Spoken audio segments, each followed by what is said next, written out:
efetuarei uma fala interpretativa e factual do governo Bolsonaro. Tá? No primeiro momento, eu gostaria de lembrar que isso que a gente chama de bolsonarismo, esse pessoal com camiseta da CBF, né, pautas de extrema-direita, é anterior ao crescimento de Jair Bolsonaro como um líder político no Brasil.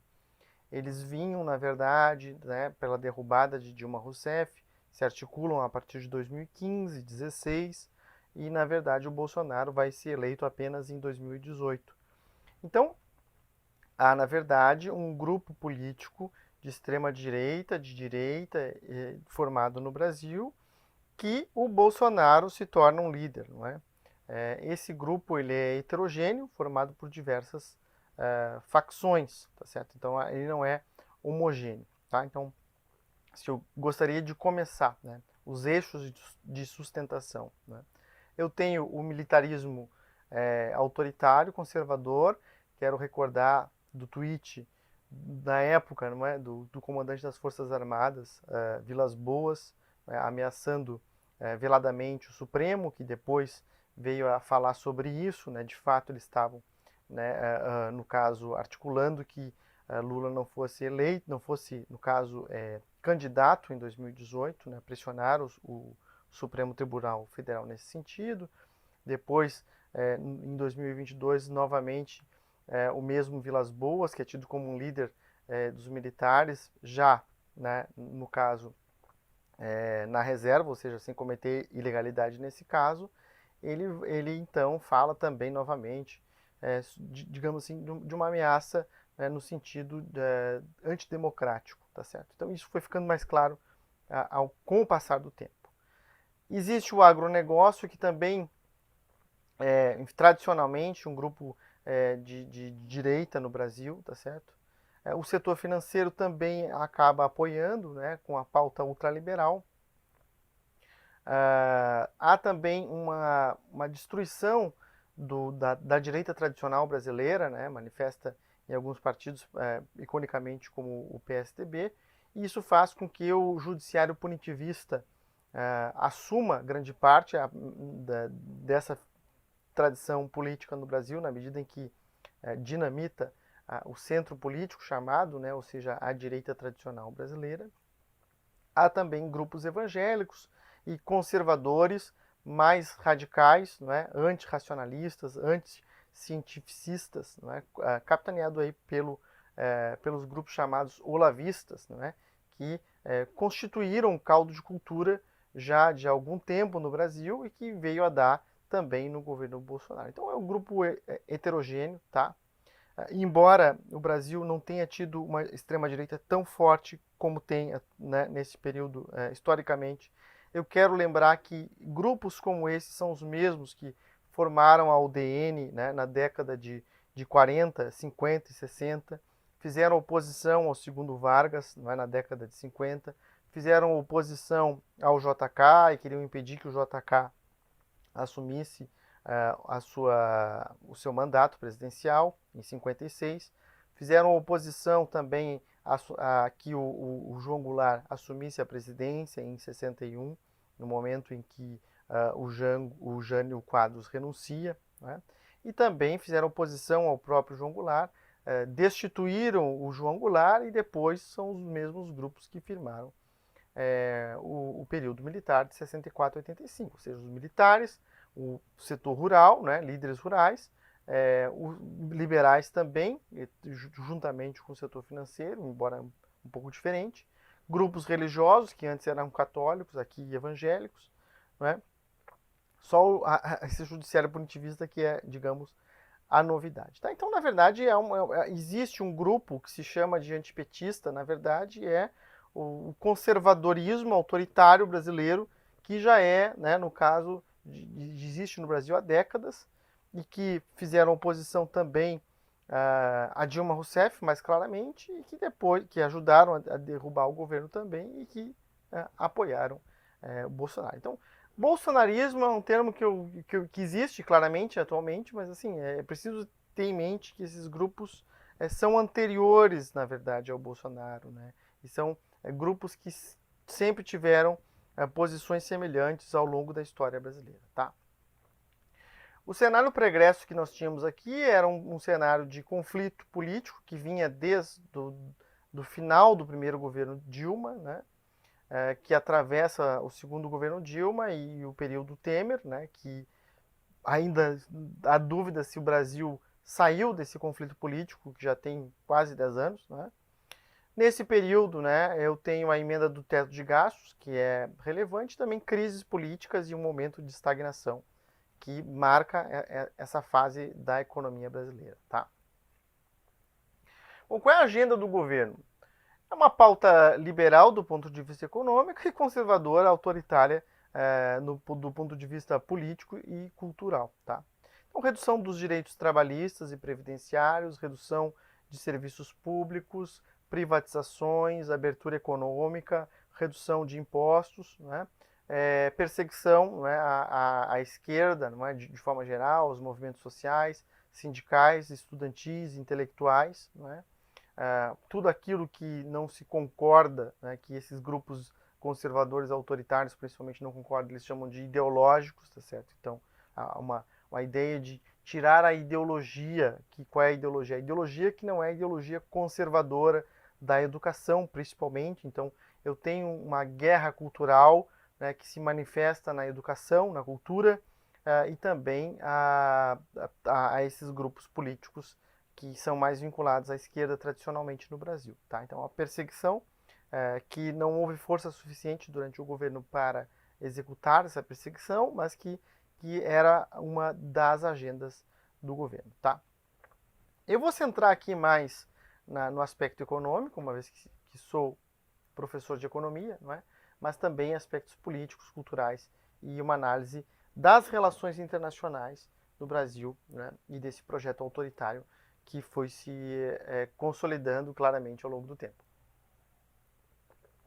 Então, a equipe econômica Roberto Campos, presidente do Banco Central, e Paulo Guedes, né, figura que estava aí sempre, enfim, na mídia mais liberal, assim, não apenas na mídia, mas as organizações políticas, né, Instituto Milênio, articulando, né, que se torna um super-ministro, avalista, né, em certo sentido, do governo, que na eleição de 2018, né, havia muitas críticas ao, digamos, despreparo de Jair Bolsonaro, e Paulo Guedes se coloca como um avalista e uma ponte com o chamado centro político, que na verdade é a direita tradicional brasileira, liberal do ponto de vista econômico, e ele se torna super-ministro, uma junção de 5 ministérios: Fazenda, Planejamento, Previdência, Trabalho, Indústria e Comércio. Depois, em julho de 2021, houve um desmembramento de um desses ministérios. Tá? Mas, de toda forma, durante todo o período, ele ficou como ministro da Economia. Teve alguns momentos de crise, né, do Guedes. Também houve escândalo de que ele tinha aplicações financeiras offshore. O próprio Roberto Campos também. Teve um período que ele ficou no cai não cai, imaginava-se que ele ia cair, né? E não caiu, né? Foi até o fim do governo, tá? Bom, então eu vou trazer as principais alterações que aconteceram. O governo 2019, que foi o primeiro ano, marca mais alterações políticas, tá? Nesse momento, em termos econômicos, né? Alterações econômicas, quero dizer. 2020 e 2021 foram marcados pela pandemia, isso engessou muito de mudanças, e 2022 acaba centrando as forças na eleição. Tá? Então, em 2019, aqui houve a reforma previdenciária, estabelecimento de uma idade mínima, 65 anos para homens, 62 para mulheres, né?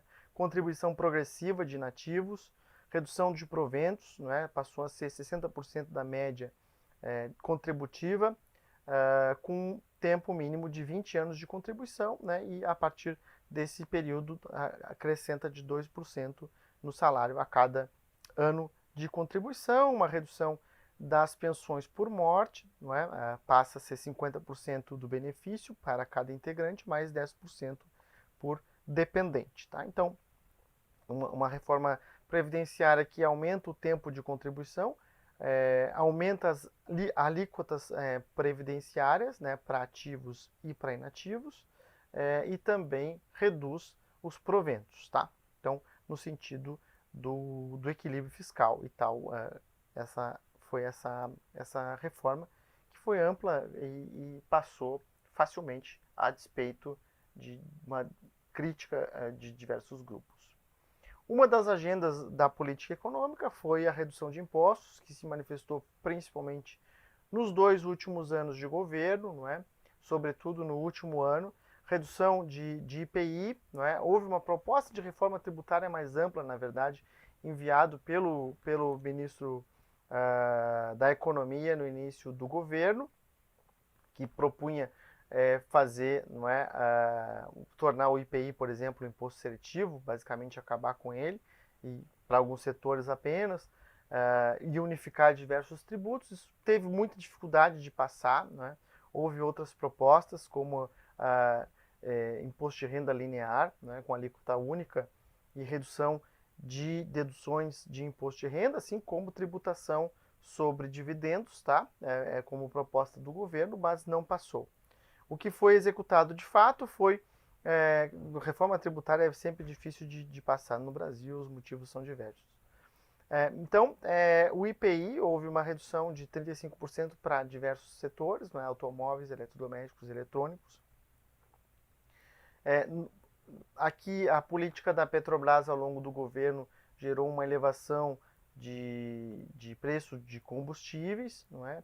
Isso fez com que houvesse uma pressão de preços de combustíveis e, ao longo do tempo, o governo foi reduzindo tributos, não é, para combustíveis, no caso, tributos federais, PIS/COFINS e a CID, tanto primeiro para gasolina, mas depois diesel e também etanol, no sentido de manter a competitividade principalmente do etanol. Houve algumas políticas específicas. E no último ano do governo, houve uma alteração, não é, no plano do ICMS, que é um tributo estadual e também, né, com repercussão sobre os municípios.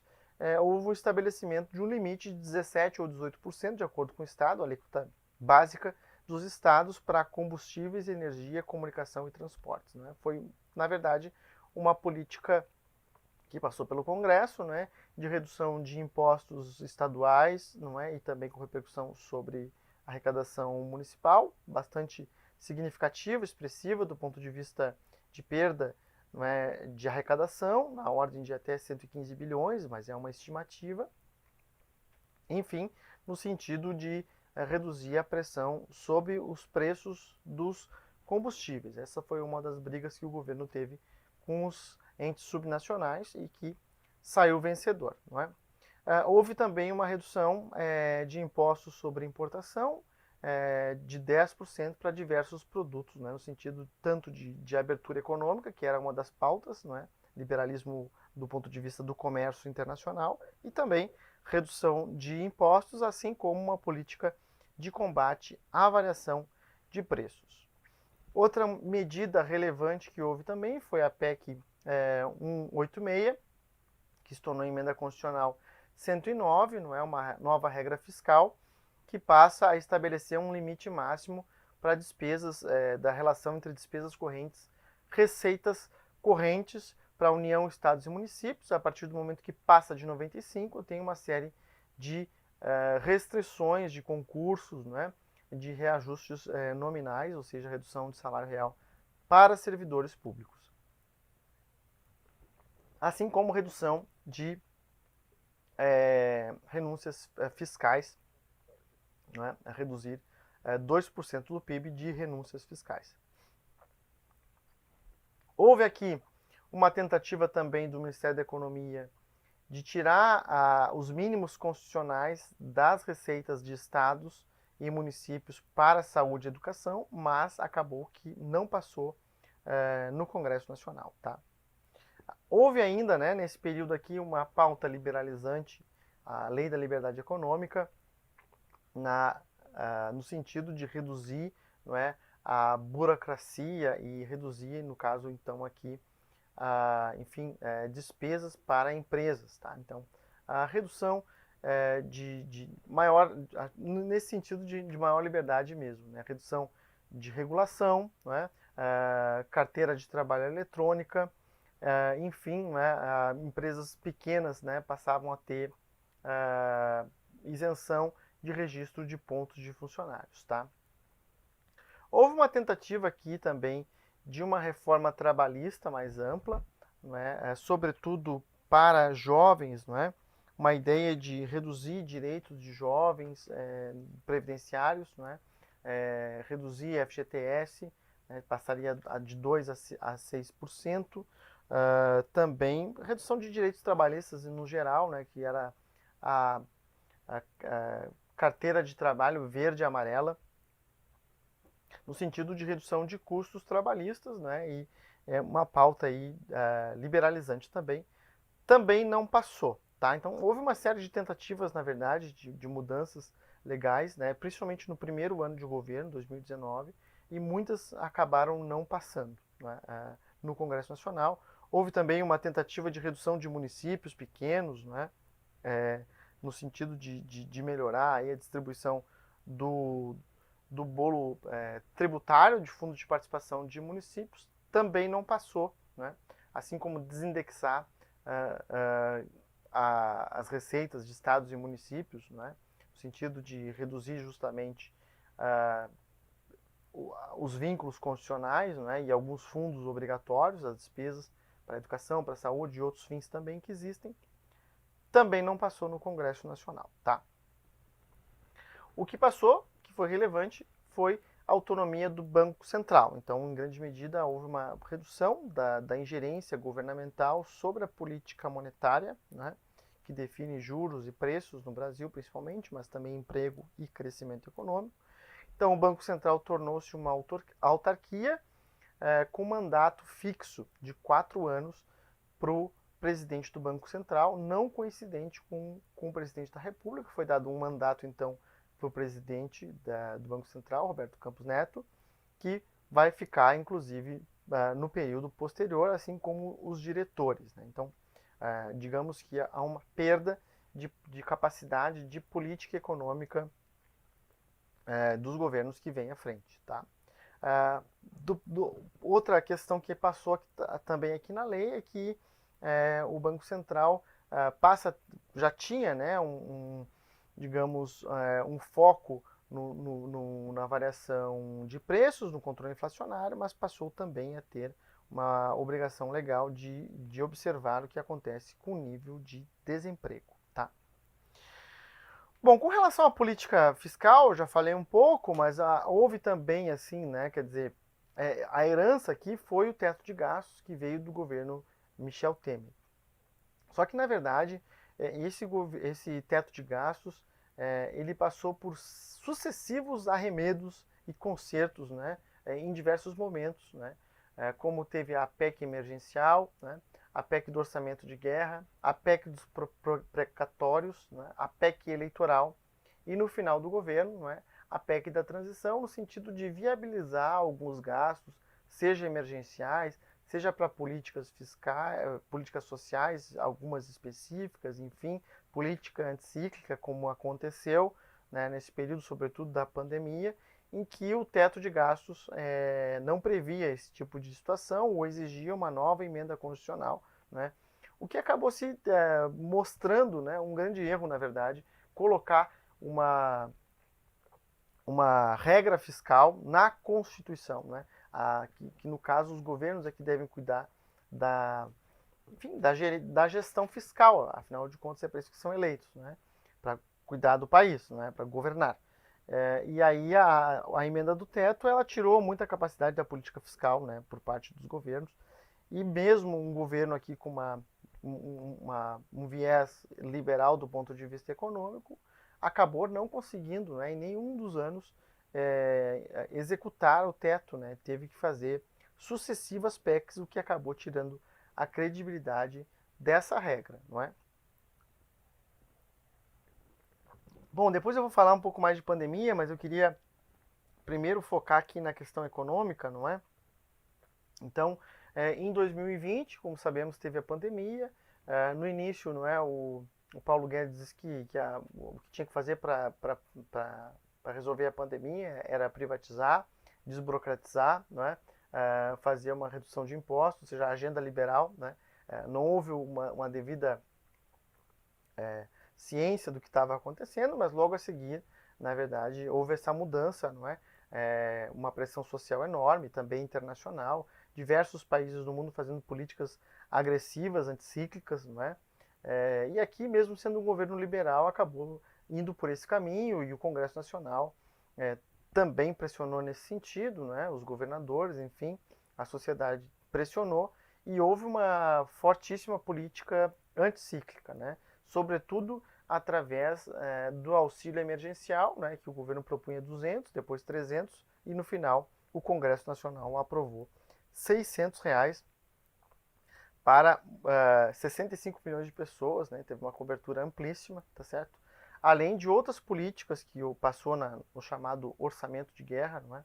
O Banco Central ficou autorizado a comprar títulos do Tesouro Nacional, né? E também títulos públicos privados, quero dizer, né? Houve uma expressiva redução da taxa de juros, da Selic, que chegou a 2% em termos nominais, o que é o valor mais baixo, né, da história, uma redução expressiva no sentido de incentivar a economia. E, ao fim, não é, também houve política para empresas, não é, recursos para empresas privadas, para que elas não reduzissem ou não demitissem empregados, né, basicamente um seguro-desemprego amplo, né, e o Estado cobrindo essa redução de produção, de receita empresarial, né? Então, uma política anticíclica bastante significativa, chegou a 8% do PIB, tá? Houve também o PRONAMP, Programa Nacional de Apoio à Microempresa e Pequeno Porte, crédito, tá certo? A redução de taxas de juros, renegociação, postergação de limite de pagamento de tributos, saque de FGTS, antecipação de 13º e abono para aposentados, não é? E também suspensão tributária ou isenção temporária de alguns tributos. Tá? Então, uma política fiscal anticíclica muito forte, né? Extremamente agressiva. E isso, na verdade, aconteceu no mundo inteiro, né? No Brasil também. Né? Esse momento também acabou marcando uma ampliação das políticas de transferência de renda, não é? No caso, que foi o auxílio emergencial e que depois, no final do ano de 2021, o programa Bolsa Família se tornou Auxílio Brasil, né? E acaba misturando um pouco as questões, mas na verdade houve uma transferência de renda durante o ano de 2020 e 2021 parcialmente, e nesse mesmo ano um crescimento das políticas de Auxílio Brasil, né, que era o antigo Bolsa Família, que passou a R$ 400, quando o valor médio era 300 anteriormente, e em 2022 passou para 600, com prazo até dezembro de 2022, mas na PEC da transição passou a R$ 600 também por período à frente. Houve uma ampliação de receitas de assistência social, diria, né, de transferência de renda, o que pode parecer uma contradição, né, mas na verdade é uma proposta, né, que se coaduna com o projeto liberal efetivamente, né, que é política de transferência de renda, e foi o que aconteceu, né? Houve uma ampliação de políticas de transferência de renda, ainda que houvesse a acusação de que isso aconteceu em 2022, com fins eleitorais, inclusive, né, há meses da eleição, né, em agosto houve essa ampliação. De toda forma, houve a ampliação de política de transferência de renda com repercussão sobre a pobreza, não é? Sobre a desigualdade e também, posteriormente mesmo, com repercussão econômica que acaba colhendo um pouco no ano de 2022. Tá? Houve também o auxílio gás, não é? Em 2022, subsídio de R$ 52 para a compra de gases, porque os preços dos combustíveis e de eletricidade e de gás estavam subindo muito no mundo todo, no Brasil inclusive, né? Enfim, e a Petrobras tinha uma política de repassar o preço internacional, acabou gerando um processo de um lado, inflação, e de outro, de corrosão de renda, não é? Evidentemente, sobretudo para os mais pobres. Não é? Ainda no período pré-eleitoral, né, com acusações aqui de que isso era ilegal, e né, no caso, mesmo assim, passou no Congresso Nacional, a mês da eleição, uma ampliação desses auxílios, né, do Auxílio Brasil, do Auxílio Gás. Houve também auxílio para caminhoneiros, na ordem de 5,4 bilhões, e também para taxistas, né, na ordem de 2 bilhões, né, para compensar, então, essa elevação de preços de combustíveis que ocorreu, sobretudo no ano de 2022, no primeiro semestre de 2022. Bom, uma das pautas do governo é o processo de privatizações, que de fato alguns dizem que bom, o Paulo Guedes prometeu 1 trilhão de privatização ainda no primeiro ano, né? Bom, não cumpriu, né? Mas de fato houve uma série de privatizações, né? Sobretudo da Petrobras, né? Diversos braços da Petrobras, a Liquigás, Gaspetro, né? A Petrobras Distribuidora, algumas refinarias, gasoduto, né? Plataformas, não é? Não, plataformas, o que eu quero dizer como é que é, blocos, né? De exploração de petróleo e também refinarias, enfim. A Petrobras reduziu bastante o seu tamanho, né? Inclusive de funcionários, né? Enfim, e acabou direcionando os seus recursos no sentido da distribuição de lucros, né? E redução do investimento. Então a Petrobras reduziu o investimento, demitiu funcionários, né? Repassou preços internacionais, né? Reduziu dívida, né? Reduziu o seu tamanho, e isso fez com que aumentasse imensamente a distribuição de lucros e dividendos, né? E bom, foi o que aconteceu, né? Depois eu tenho um vídeo aí sobre o Petrobras, falando um pouco de detalhes a mais, mas isso de fato aconteceu, né? Teve também a Eletrobras, uma empresa que já vinha na pauta de privatização desde o governo Temer, acabou sendo privatizada. Foi uma privatização em que a União perdeu o controle, né? Não deixou de ser acionista, mas tinha 70%, passou a 45% das ações, né? Passou a ser uma empresa, né, com um controle pulverizado, e que a União também tem participação. Tá? Houve ainda, quer dizer, havia no governo Dilma lá, principalmente, mas também Lula, uma ampliação da carteira do BNDES, de crédito do BNDES, inclusive com ativos de empresas do Brasil. Houve venda de ações, né, de diversas empresas. Né? Em 2020 aqui chegou a 49 bilhões de venda de ações, né, que estavam na carteira do BNDES. Houve também leilões de aeroportos, ferrovias, portos, né, diversos ativos, e uma redução das empresas controladas pelo governo, que saíram de 209 para 133 empresas controladas pela União. Então, de fato, ainda que Guedes não tenha plenamente cumprido sua promessa, de fato houve, né, redução de empresas e tudo, né?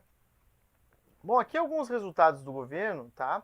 Para a gente ter uma dimensão um pouco melhor do que aconteceu, tá? Coloquei um ano antes aqui, 2018, tá? Até o último ano. Então, o desemprego 11%, 11,6%, estava antes, 11, 13, 14, período da pandemia também. O último ano, na verdade, analisando aqui esses indicadores, a gente observa, os 3 primeiros anos não tiveram bons resultados econômicos. O último ano, sim, né? Então, no último ano houve redução do desemprego. Variação do PIB 1,8, último ano do governo Temer, depois 1,1, veio a pandemia, menos 3,9, no ano seguinte recuperou, e no último ano a previsão, aqui em vermelho, previsão de 2,8% de crescimento, que é um crescimento considerável, né, dada a trajetória de 10 anos atrás. Né? A inflação também ela sobe, né, nos primeiros anos do governo, 3 anteriormente, 4,3, 4,5, 10%, né, que também impactado pela pandemia, não tem como negar, e no último ano ela cede para 5,79, ainda assim acima da média. Taxa de câmbio sobe, não é? 3,6, 3,95, 5, 5,40, 5,32, tá? Taxa Selic, num primeiro momento, cai, 6,5, 4,5, 2, pandemia, e depois tem um pulo assim extraordinário nos últimos 2 anos, 9,25, 13,75. Ativos do BNDES, a gente observa uma redução dos ativos, como eu tinha dito, né, a venda de ativos do BNDES, redução de créditos, né, do BNDES. Tá? A dívida líquida cresce, né, nos primeiros anos, 58, 61, 74, né, depois passa a cair em relação ao PIB, né, 67, 65, mas é importante ter referência que aqui em relação ao PIB, ou seja, o PIB importa, né? Nos primeiros anos há uma estagnação e crise, e isso faz com que a dívida líquida cresça. E depois há uma recuperação econômica, isso faz com que a dívida líquida caia, já que é uma relação. Reservas, eu tenho, na verdade, uma constante perda de reservas internacionais, né? Basicamente. 374, 356, 355, 362, aqui cresce um pouquinho, e no último ano 326 bilhões, né, de reservas internacionais. Tá? Então, os resultados econômicos, basicamente, como eu disse, nos 3 primeiros anos não foram bons, redução do taxa de crescimento baixa, taxa de inflação alta, né, em alta, né, taxa de câmbio em alta, né, desemprego em alta. Né. É claro que teve a pandemia, sim, mas o primeiro ano de governo não teve pandemia, os resultados também não foram bons. Né. E o último ano teve bons resultados em todos os termos, tá certo? Aqui, o desempenho da despesa e da receita líquida em termos constantes. Então, o governo já vinha, a União, né, com um déficit primário, se mantém basicamente, né, eu coloquei um ano antes aqui também, né, só que aí tem a pandemia, não é? Aí na pandemia a receita cai e as despesas sobem imensamente. Mas rapidamente também acabam convergindo e no final do governo, então, no ano de 2022, não é, passa a se observar superávit primário, tá? Grande parte desse superávit tem relação aqui, né, com houve um congelamento, não é, dos salários dos servidores, né, com uma taxa de inflação em alta, né? Então a taxa de inflação acumulada aí passa de 30% e os servidores não tiveram nada, 0% de aumento durante todo o período, né? Também houve redução de ingresso de servidores, tá certo? Então a conta dos servidores caiu bastante, né? Teve também a reforma previdenciária que acabou impactando no desempenho da Previdência, muito embora seja de longo prazo, mas ainda assim teve algum impacto. Mas esse aqui eu quero chamar a atenção, né? Que houve então aqui a despesa com servidores ativos federais, né? E também inativos civis e militares, que chega num patamar de 3,5% do PIB, né? No último ano, em grande medida por esses motivos que eu disse. Houve uma redução do salário real dos servidores públicos no geral, tá? Expressiva. E também até houve uma tentativa de restringir aqui promoções e até teve no primeiro ano de governo uma tentativa de demissão de servidores que estivessem em estágio probatório. Né? Acabou sendo barrado, né, tanto pela justiça, os dois. Tá? Mas de toda forma, né, houve uma baixa reposição de servidores e redução do salário dos servidores que acabou tendo impacto nas contas públicas.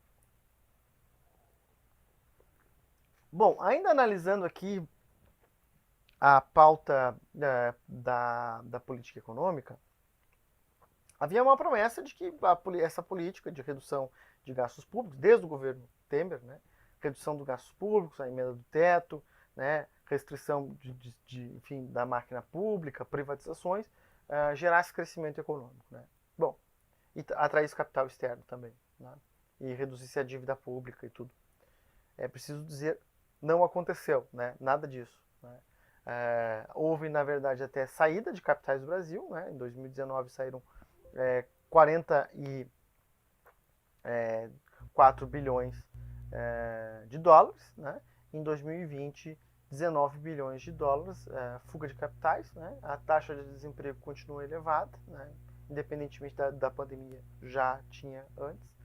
E no último ano de governo, né, houve melhores indicadores, só que não foi com redução de gasto, né, e com privatização. Foi com elevação de gasto público. Né? Foi com o Auxílio Brasil, que aumentou, foi com o auxílio caminhoneiro, foi o auxílio taxista, política anticíclica, que trouxe bons resultados para a dinâmica econômica nos últimos 2 anos de governo. Tá?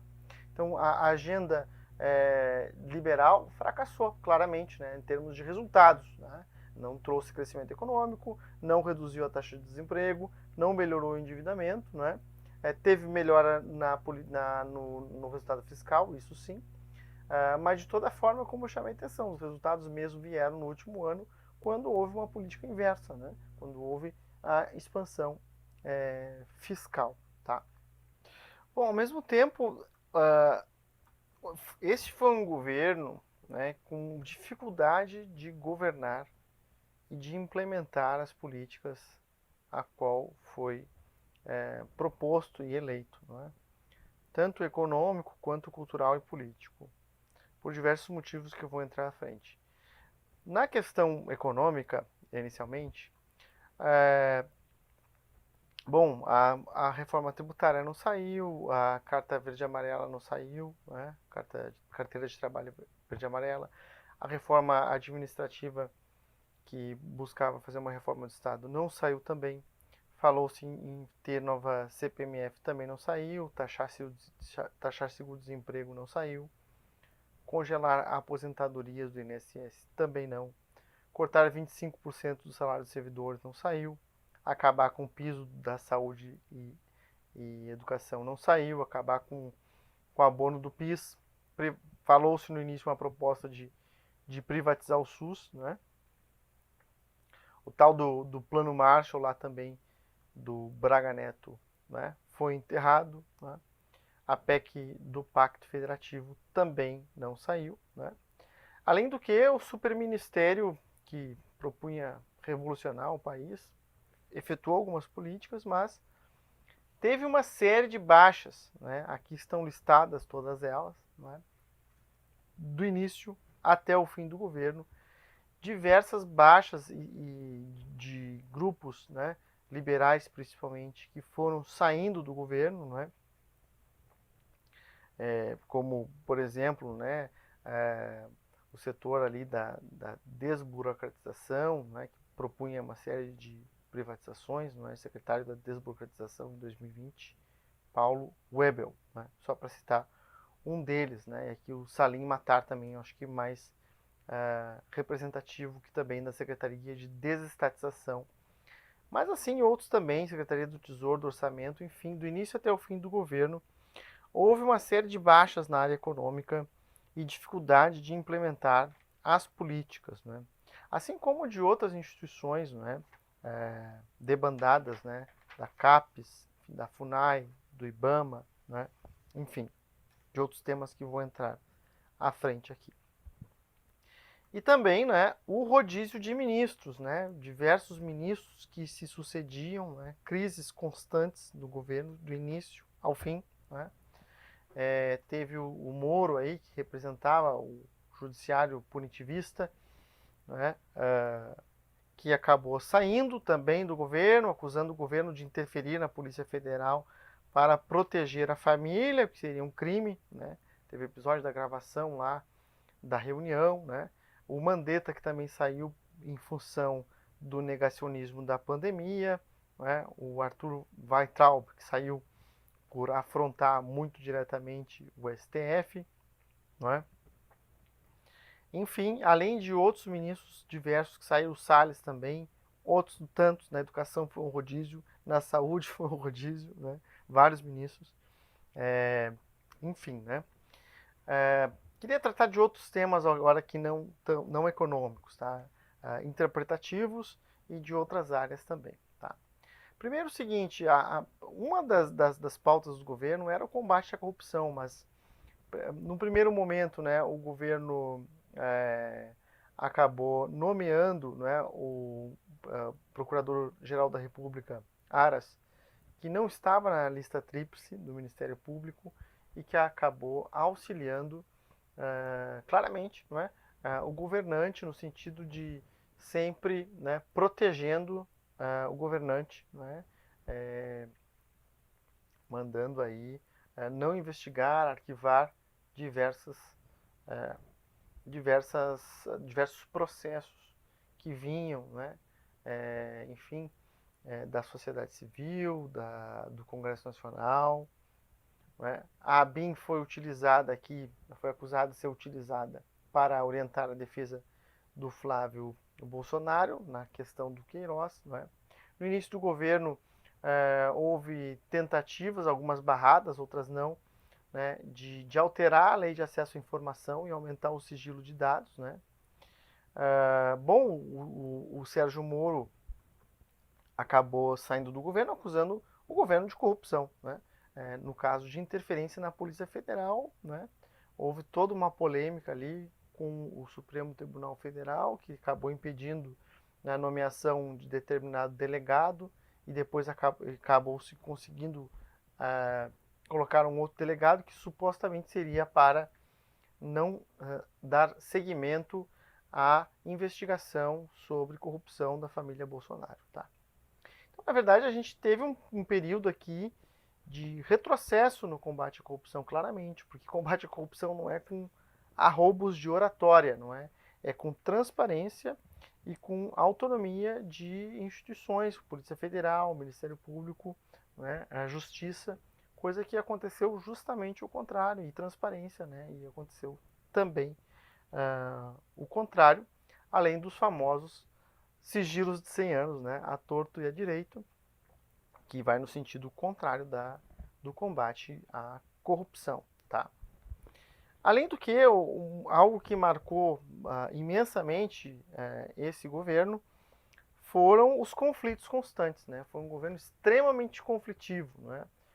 Ele brigou com, enfim, com a federação, né? Criou uma crise federativa, acusando os governadores e os prefeitos no período da pandemia, não é? Conflitos constantes com a justiça e cada vez mais agudos, não é? Com ministros claramente, com acusações, com o que também se lê a lei do impeachment lá é crime de responsabilidade, né? Acusação e restrição, né, da ação judicial, né? E cada vez, enfim, um governo que ia no falava-se todo o tempo de golpe, né? Golpe foi uma pauta constante, né? Principalmente 2020, 21 e 22, né? Começou a se falar termos que não existiam, que estavam em desuso, né? No debate público nacional, né? Golpe militar, poder moderador, AI-5, né? Intervenção federal, né? Censura, tá certo? Algumas citações aqui, né, de algumas reportagens, né, como é fácil impor uma ditadura no Brasil, diz Bolsonaro, né, e passou também a falar em estado de sítio, que seria um estado de sítio é uma situação extremamente grave, né, que pode configurar um país, uma situação de guerra, por exemplo, em que o presidente tem poderes supremos sobre os outros poderes. Né? E o general Heleno também falando em consequências imprevisíveis caso houvesse apreensão do celular do Bolsonaro para a investigação da acusação que fez o Moro. Né? Então foi um período de muito conflito. Né? O presidente esticava a corda o tempo todo, depois recuava, né? Fingia que estava tudo bem, pensei, não, agora está calma, daqui a pouco ele esticava a corda de novo. E assim ele ia, né? E ameaçando o golpe o tempo todo, tá? Tem uma situação também bastante grave que aconteceu, né? Que o decano do Supremo, Celso de Mello, entregou uma carta a todos os ministros do Supremo, né? E alertou a nação de que, enfim, comparando o Brasil à Alemanha de Hitler, né? Chamando, né, a ação da justiça, não é? E aqui também aquele momento em que Bolsonaro sai a cavalo, né, na esplanada dos ministérios, imitando líderes, né, de autoritários, né, e ameaçando golpe, né, apoiando ações golpistas, né, o Supremo Tribunal Federal reagindo cada vez mais a isso. Então existem dois, eu identifico, na verdade, 4 momentos, né, de tentativa de golpe, tá? E de aguçamento dessas tensões, né? Entre abril e junho de 2020 e março de 2021. Mais claramente, né, no dia 7 de setembro de 2020, teve toda uma mobilização que prometia-se um golpe, né? Houve uma mobilização grande em Brasília e no Rio de Janeiro. Também no dia 7 de setembro de 2022, embora menor, que simulando ali uma defesa na eleição, né? Enfim, a campanha política, mas na verdade se falava em golpe, havia uma tensão se ia ter um impeachment, né? Começou a acumular uma série de processos de ação de impeachment contra o Bolsonaro, né? Não sabia se ia ter um impeachment ou se ia ter um golpe, né? Parecia que era um dos dois, né? Então, um conflito muito grande, né? Um governo de ameaça constante, né? E de conflito, inclusive, com o vice-presidente, né? Com países vizinhos, com outros países, não é? Com a federação, com os estados, com os municípios, com o próprio partido, com o Congresso, com o Supremo, né? conflito, um governo de conflito, né?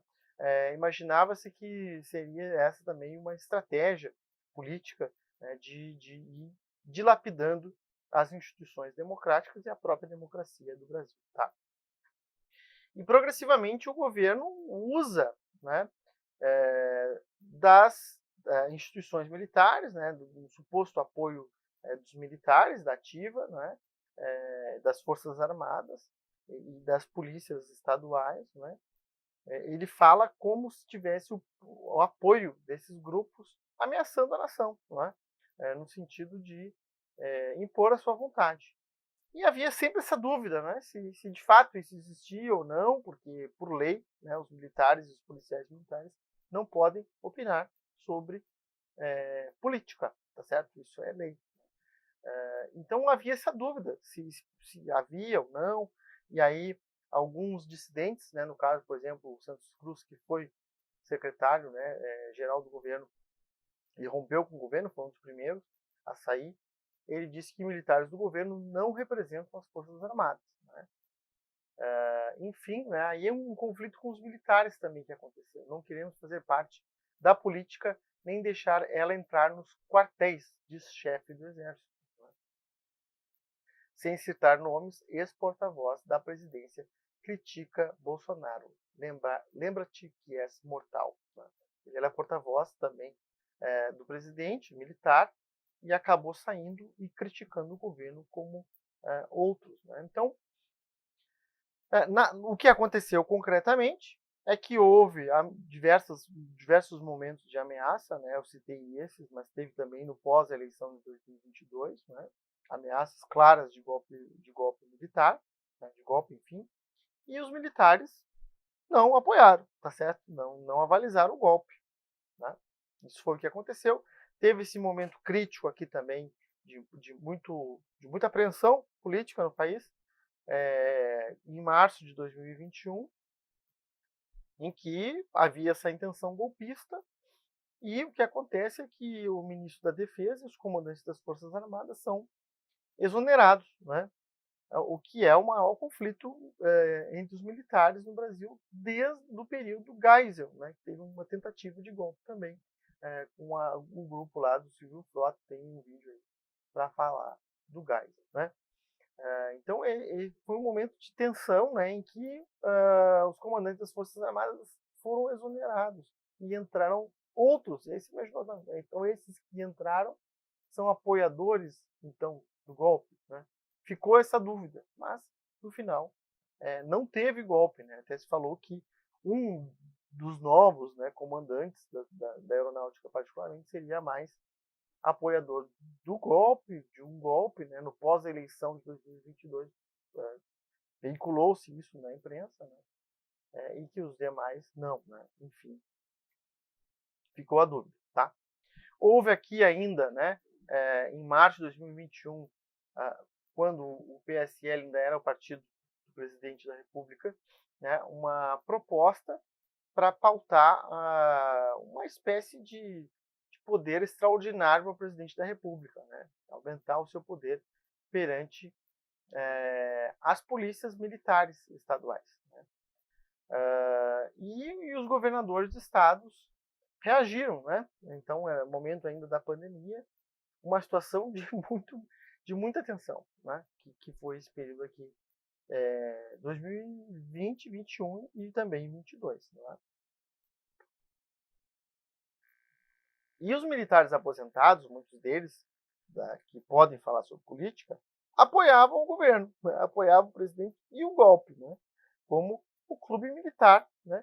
Que sempre afrontando, né, a justiça e tal, a justiça, o Supremo Tribunal Federal e a justiça no geral, também o Congresso, né, ajudaram que muitas das ações golpistas, né, enfim, tentativa de extrapolação do poder do presidente da República ou algumas ações, enfim, autoritárias, né, e temerárias, como liberdade extrema de venda de armas, fossem barradas, né, e progressivamente também, no caso, principalmente o Supremo Tribunal Federal e, sobretudo, o ministro Alexandre de Moraes, passou a investigar as ações golpistas que descobriu-se patrocinada por empresários no Brasil, né, como o dono das lojas Havan, do Coco Bangu, como é que é? Enfim, diversas empresas aí, Mormai, né, apoiando o golpe no Brasil, né, e que vinham quer dizer, que vinham financiando, né, essa construção de uma falange política golpista, né? Enfim, esse momento aqui, que principalmente depois de 7 de setembro de 2021, que ficou naquela tensão, vai ter golpe ou não, não teve, né? E aí, bom, imaginou-se que teria uma reação grande, inclusive, claramente poderia ter um processo de impeachment, né? Uma ameaça de golpe é crime, é evidente. E houve um apaziguamento, né? Aqui na cartinha lá, se a gente lembrar, a cartinha do Temer, né? Que apareceu aqui, né? Representando a tal da velha política, ou o que a gente chama de centrão. Né? Na verdade, o governo ficou extremamente frágil nesse momento aqui, tá? Que houve uma tentativa de demonstração de força, mas como ele não demonstrou força, não houve apoio dos militares, não teve golpe, ele ficou frágil, foi o contrário. Né? Perdeu apoio, e isso fez com que o Centrão, né, aderisse ao governo, ou o governo aderisse ao Centrão, na verdade. Né? Houve quase que uma busca, porque no início do governo, uma das ideias era romper com o Centrão, com o fisiologismo, que é a corrupção que existe, né, de forma escancarada e generalizada por todos os governos. Tá? Chantagem existe do chamado Centrão para votar qualquer coisa, né, requisitando cargos, poder e dinheiro. Tá? Então, no início do governo, o governo tentou governar sem o Centrão, sem o Congresso. Como ficou frágil, acabou sendo obrigado, né, a recorrer ao Centrão. Né? E aí figuras como o Arthur Lira, por exemplo, né, presidente, que se tornou presidente da Câmara, Silvio Nogueira se tornou ministro da Casa Civil, né, que é o coração do governo, enfim. O Centrão acabou dando as cartas, aí teve o orçamento secreto, né? Na verdade, o governo acabou precisando do Centrão para não ser derrubado, né? Porque é claro que se o Centrão, chamado Centrão, né, que é, enfim, políticos fisiológicos que abocanham poder e dinheiro sempre, né, acabaram fazendo parte do governo, sendo fundamental, né, para o governo, ao passo que outros grupos foram perdendo espaço, como, por exemplo, os olavistas, né, enfim, a influência do Olavo de Carvalho, principalmente na área da educação, da cultura, foram perdendo esse espaço, né? O governo acabou ficando dos militares, o Moro saiu também, né? Enfim, ficou ficando militares e centrão no final, né? Ficaram esses dois grupos é, governando, tá? Nos 2 últimos anos, basicamente. E também com dissidências, né? No caso, né? Principalmente alguns militares saíram, né? Bom, existe uma discussão aqui sobre fascismo, né? Então, enfim, é claro que há no governo uma estética nazifascista, né? Como essas imagens que estão aí, o próprio slogan do governo, né? O apoio de grupos fascistas e nazistas, né? Ao governo, né? Tanto no Brasil quanto internacional. Teve a visita de grupos nazistas, neonazistas alemães, que tiraram foto com o presidente da República, né? O secretário da Cultura, né, que fez um discurso imitando o Goebbels, né, que era, enfim, né, grande mentor aí do nazifascismo alemão. Então é evidente que existe uma estética nazifascista, né? Existe a formação de um braço fascista no Brasil, evidentemente, né? Militarismo, armamentismo, ultraconservadorismo, reacionarismo, né? Revisionismo histórico, certo? Deus, Pátria, Família, que é conservador e enfim, né? Faz parte aí da ideologia fascista, tá certo? O que não quer dizer que o governo foi fascista, né?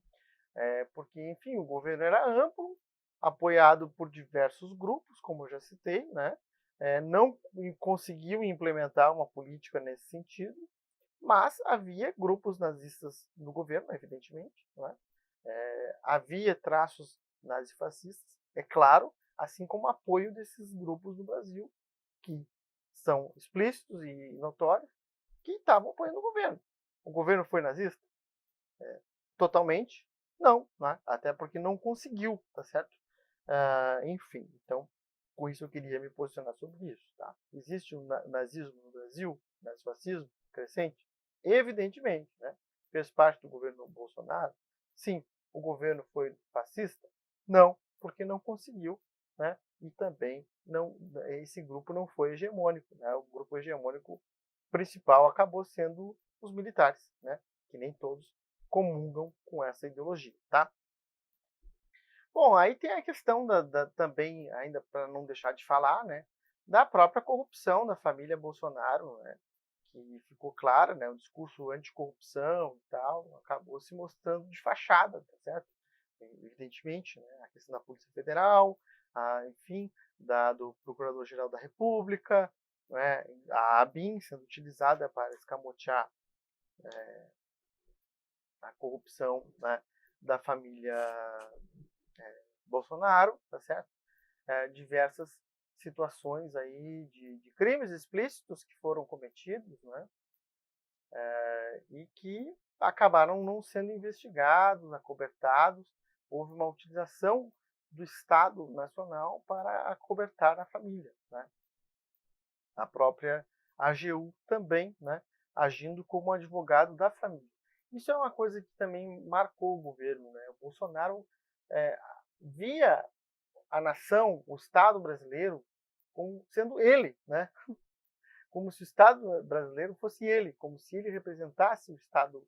Ele era apenas um representante, tá certo? E não o Estado brasileiro. Né?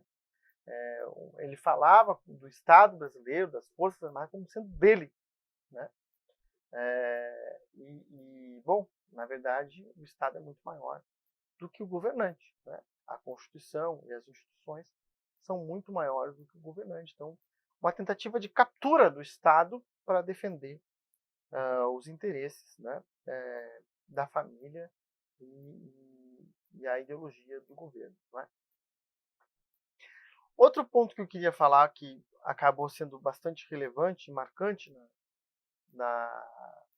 na história aqui, desse período histórico, né, são as relações internacionais. Né?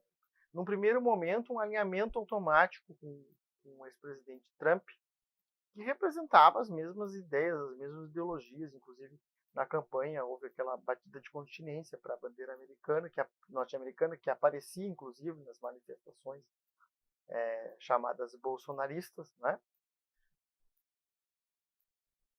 E isso acabou sendo marcante no governo das relações externas, que foi, primeiro, né, o presidente da República opinando muito sobre outros países, né, e o governo de outros países, o que é atípico, né, sobre Trump, sobre o Evo Morales, sobre Maduro, sobre Macri, né, conflitos com países vizinhos, com a Argentina, com a França, com Macron, uma briga mais direta, né, com o Leonardo DiCaprio, né, com o Fernandes, Alberto Fernandes, com a Merkel, com o Biden, que veio a se eleger posteriormente, né, um discurso e um conflito com a China, né, do ponto que é ideológico, no caso, e que copiava a linha do Trump. Né, uma explícita submissão aos Estados Unidos e à política dos Estados Unidos. Né. Teve um momento aqui que foi muito relevante, né, que foi o conflito com a China, tá certo? Particularmente aqui, que foi o Eduardo Bolsonaro, na verdade, né, que é deputado e representante do setor externo na Câmara dos Deputados, mas claramente também falava pelo governo, né, que acusou a China e a Huawei, né, de espionagem. Isso fez com que houvesse uma reação muito intensa da China, que exige, então, uma retratação, né? Enfim, que diz que é inaceitável essa postura por parte, né, do deputado, falando do deputado, não do Brasil. Né? Mas, enfim, há um conflito com a China. Né? Não apenas com a China, mas também com países relevantes da Europa, né, como a Alemanha e França. Né? E aí teve a eleição do Biden, né, nos Estados Unidos. O Trump perde a eleição, o Bolsonaro apoia o Trump, o que também é atípico, enquanto o chefe de Estado se posicionar politicamente, porque o chefe de Estado, né, ele fala pelo país, né, e, portanto, o país é heterogêneo. Né, então, geralmente, o chefe de Estado não se posiciona, mas até acontece, mas é meio atípico, digamos. O Bolsonaro se posicionou, né, e custou, inclusive, a reconhecer a eleição do Biden, né? O que acabou marcando também um distanciamento dos Estados Unidos e do Brasil. Né? Então, um conflito com a China, né? A segunda maior economia do mundo, principal parceiro comercial, um conflito com os Estados Unidos, maior economia do mundo, né? Um conflito com os países vizinhos e com a Europa, tá certo? Então, há um processo de isolamento internacional do Brasil, né? Ainda no período do Trump, né, falava-se que o Trump queria invadir a Venezuela e o Brasil ameaçou entrar em guerra contra a Venezuela. Algo que não acontece. O Brasil não entra em guerra com um país vizinho há mais de 150 anos. O Paulo Guedes disse que o Mercosul não seria prioridade, né? E o Mourão acabou dizendo que a Argentina era um eterno mendigo. E algo que marcou também o início do governo foi a saída do Brasil da Unasul. Então, o Brasil vira as costas para a América Latina, né? Vira as costas para a China e depois briga com os Estados Unidos e com a Europa. Tá certo? Então, o Brasil se torna um pária, né, internacional. E depois, né, o ex-chanceler, né, acaba dizendo que, enfim, que era bom ser pária, né? Então, ele acaba acusando que é outro que também saiu. Né? O período da pandemia foi também bastante relevante, né? Marcou o governo. A negação científica, né? Enfim, crítica. Primeiro a negação da pandemia, a questão do vírus chinês, né? Que acabou sendo reproduzido, né? Crítica às máscaras, troca de ministros, né? Teoria conspiracionista, né? Crítica à vacina, enfim, né? E o Brasil, infelizmente, acabou sendo um dos países com elevado índice de mortos, né, segundo maior número de mortos do mundo, né, atrás apenas dos Estados Unidos, que também teve uma política com Trump anticientífica, né. Bom, isso acabou marcando muito, né? Houve, na verdade, no início, uma promoção do vírus, né? Para que ele circulasse, a tese lá como é que é, do rebanho lá, né? Enfim, esqueci o termo agora. Mas a ideia da imunidade de rebanho, né? Que era todo mundo pegar, uns iam morrer e depois a vida continuava, né? Enfim, todos lembram dessa história. Isso repercutiu muito internacionalmente, o Brasil ficou muito mal visto internacionalmente por conta disso, né? Um celeiro aí de variantes, acabou tendo uma variante bem forte, que era, na verdade, a variante mais mortal foi a variante que surgiu no Brasil, né? Na região, enfim, do Amazonas, né? Que era, depois se chamou Gama, né? Era Gama, né? É isso. E nesse momento aqui, né, tem essa frase aqui do Salles, né, ministro, que falou que era a hora de passar a boiada, né, a ideia antiambientalista que também é uma marca do governo, né, passar a boiada, né, passar todas, revogar, né, as leis ambientalistas, né. Teve também nesse governo aqui uma liberação enorme de agrotóxicos, né, principalmente nos 2 primeiros períodos. O Salles acabou saindo do governo pela acusação de comercializar madeira ilegal, né, na região do Amazonas, né. Então, outro traço marcante aqui do período, uma negação, né, das mudanças climáticas, um antiambientalismo, certo? E aí tiveram as queimadas, né, na Amazônia, no Pantanal, que acabaram manchando assim a imagem do Brasil assim, né, de forma extremamente aguda. Então o Brasil perdeu, isso marcou muito o Brasil, né? Falando aqui ainda de externo, né? O Brasil ficou com uma imagem muito ruim, né? Como poucas vezes na história brasileira, né? Teve alguns momentos, por exemplo, final do século XIX, que o Brasil teve uma imagem muito ruim, né? Internacionalmente, no período que vieram à tona também a perseguição e morte no período militar também, mas esse período aqui talvez tenha sido o pior momento da imagem externa brasileira, né? Do ponto de vista da pandemia, do ponto de vista ambiental e do ponto de vista autoritário e golpista, né? E essas questões aí do nazismo, tudo isso repercutiu internacionalmente, né? De forma muito péssima. Bom, a negação da pandemia, né? Enfim, como eu já disse, a questão das vacinas, né? A Pfizer, que acabou, enfim, sendo recusada no início, né? A compra de vacinas, depois o governo acabou comprando tudo isso, mas no início era um governo anti-vacina, né? Mas aí, enfim, o Congresso Nacional, uma briga em outras instituições dentro do Estado, da Anvisa, acabou que o Brasil vacinou e comprou as vacinas, mas por pressão social do Congresso, da Justiça, né, que acabou também tirando um pouco dos poderes da União, né, e dando para estados e municípios, enfim, a briga federativa, né. Enfim, o Ministério Público pede afastamento de Bolsonaro da gestão da crise da Covid, que foi o que de fato acabou acontecendo, né. A OAB pede que o Procurador-Geral da República denuncie Bolsonaro ao STF por crime em condutas da pandemia, que acabou não acontecendo, o PGR, né, não encaminhou esses processos, né. Aqui, né, e esse período então da pandemia foi de crescimento de processos de impeachment, né, que aqui estavam em 121, mas no final chegaram a 150 processos de impeachment, né, por diversos motivos. Mas aqui na pandemia foi o auge, até se imaginou que o governo poderia cair, né. Parecia que o governo, esse período também, como eu disse, né, parecia que ia ter golpe, parecia que o governo ia cair, as duas coisas, não se sabia se ia ter um golpe ou se o governo ia cair, né, mas parecia que uma das coisas ia acontecer, né. Acabou que nenhum dos dois aconteceu.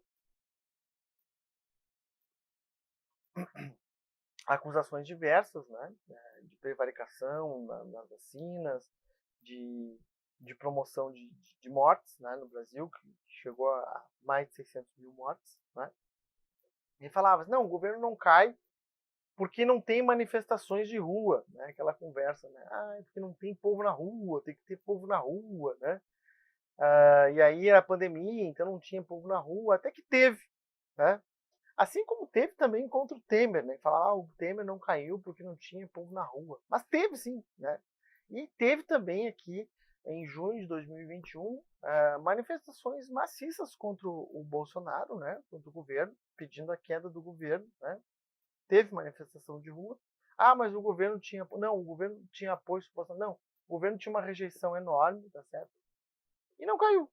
Fato é que quem determina se vai cair ou não, né, é o Congresso Nacional, e no caso, quem decide isso é o presidente da Câmara dos Deputados, que no caso aliado do Bolsonaro, que engavetou, né, não deu sequência aos processos de impeachment, ou então por crime através do Procurador-Geral da República, que tem que dar andamento no processo, que também não aconteceu. Então o governo não caiu porque controlava o Congresso, controlava a PGF, tá certo?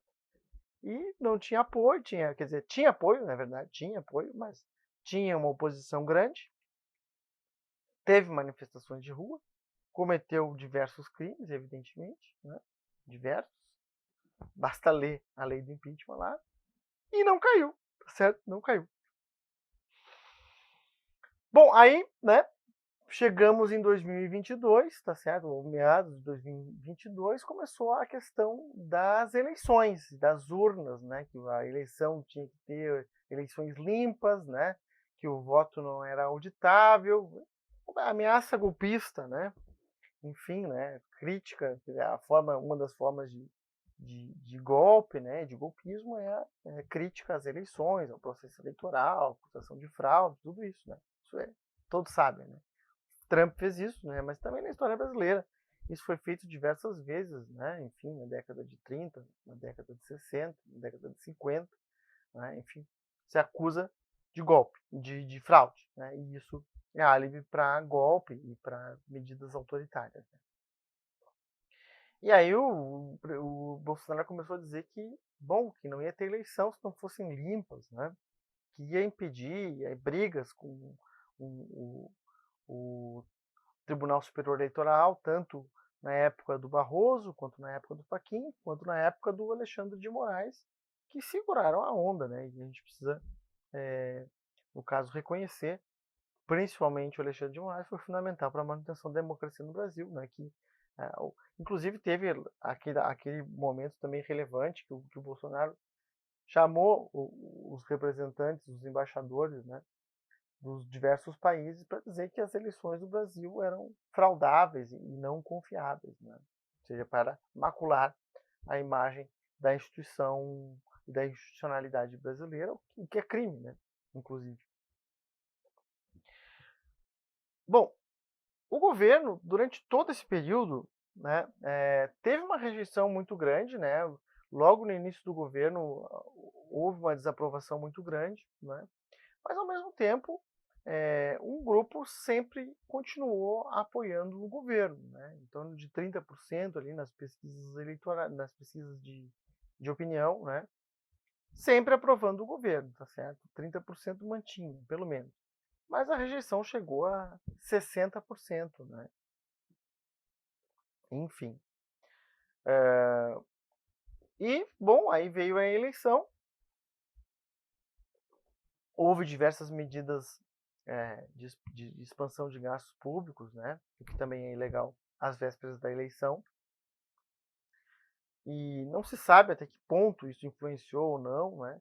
Sabe-se que as pesquisas eleitorais não captaram bem o voto. O que aconteceu é que o resultado eleitoral do governo, tanto no primeiro quanto no segundo turno, foram surpreendentes, né? Apesar de todo este relato que eu trouxe, né, de um governo que não trouxe resultados econômicos, a não ser no último ano, né? Teve problemas na condução da pandemia, né? Teve problemas nas relações externas do país. Com o setor externo, né? Com países vizinhos, com países relevantes. Né? Conflito federativo, né? Com governadores, com prefeitos. Né? Conflito entre os poderes, tá certo? Contra a justiça, contra o Congresso. Conflito com a mídia, perseguição, que até não falei muito, mas teve também. Né? Conflito com a imprensa, com a liberdade de imprensa, com o setor da educação, que foi muito perseguido, professores, universidades, cortes sucessivos, com artistas, não é? Com o vice-presidente da República também, com parlamentares, né? O próprio partido, PSL, que ele acabou saindo, ia fundar um outro partido, que era Aliança pelo Brasil, e que acabou não saindo, né? Um governo conflitivo, né?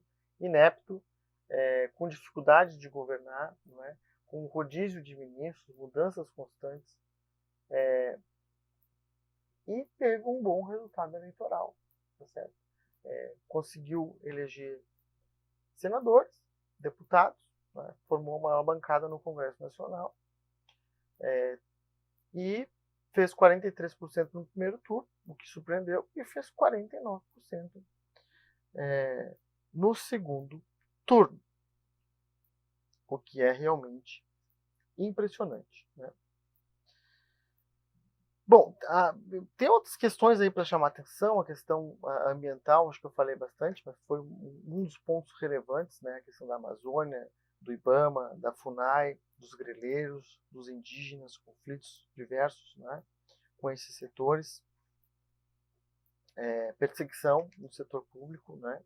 Em diversos órgãos do governo. Então, assim, fazendo uma análise um pouco mais ampla da história brasileira, é difícil de recordar de um governo tão conflitivo. Né? Bom, na República Velha houve governos, houve guerra interna, né? Com São Paulo, né? Enfim, guerra também praticamente, né, na Revolução de 32, né, tentativa de derrubada de Vargas, né, enfim, um conflito relevante. Houve perseguição no período da ditadura militar, né, principalmente entre perseguição interna, né, grupos políticos entre 68 e 74, 73 ali. Mas é difícil de ver um governo que teve tanta dificuldade de governar, que foi tão conflitivo e que com tão poucos resultados. Né? Pelos alguns resultados que eu falei ao longo do tempo, posso frisar, né? Composição do resultado fiscal, né? Privatizações, né? Para quem compactua com essas ideias, né? Enfim, a ampliação de política assistencial. Mas foi só. No último ano de governo houve crescimento econômico e redução da inflação, né, devido aos estímulos econômicos. Né, mas, enfim, baixíssimo resultado econômico. Pouco a apresentar, né, não chegou na eleição, o que a gente vai apresentar? Uma das coisas que o governo apresentou foi o PIX, né, que é uma mudança técnica promovida pelo Banco Central, que já havia sido pensada antes. Então, pouco a apresentar. Né? Ministros, enfim, como é que é? Eu me esqueci o nome daquele que era o chanceler, né? Eugênio, eu acho. Enfim, que acabou saindo, a Damares, né? Figuras inexpressivas, né? Desconhecidas, ineptas, e que acabaram, enfim, o Salles lá para derrubar, como é que é? Passar a boiada, né? O general Pazuello, que promoveu aí a maior mortandade brasileira na pandemia, né? Todos foram eleitos. Né? Então, na verdade, quero dar minha opinião sobre isso. O Brasil é um terreno em disputa, né? Há grupos, né, internacionais e nacionais colocando muito dinheiro na produção, né, de uma extrema-direita que se consolidou no Brasil, a construção ideológica desse grupo político que continua forte, né, que tem tudo aquilo que eu falei no início, um viés autoritário, conservador, né, e que apoiado por grupos internacionais financiados, né? A direita, a extrema-direita são habilidosos na internet, né? E os outros grupos democráticos e a esquerda não. Não, é muita grana que vem, né, inclusive de fora e também de dentro, de grandes grupos, de empresários, que financiam, né, e que construíram uma narrativa, né, de fatos completamente distorcidas, né, de pessoas que não acompanham as notícias, né, que constituíram uma construção de uma realidade paralela, né, que é esse grupo de extrema direita que aparentemente está consolidado e forte no Brasil como nunca esteve. Esse foi o governo Jair Bolsonaro. Nos vemos numa próxima.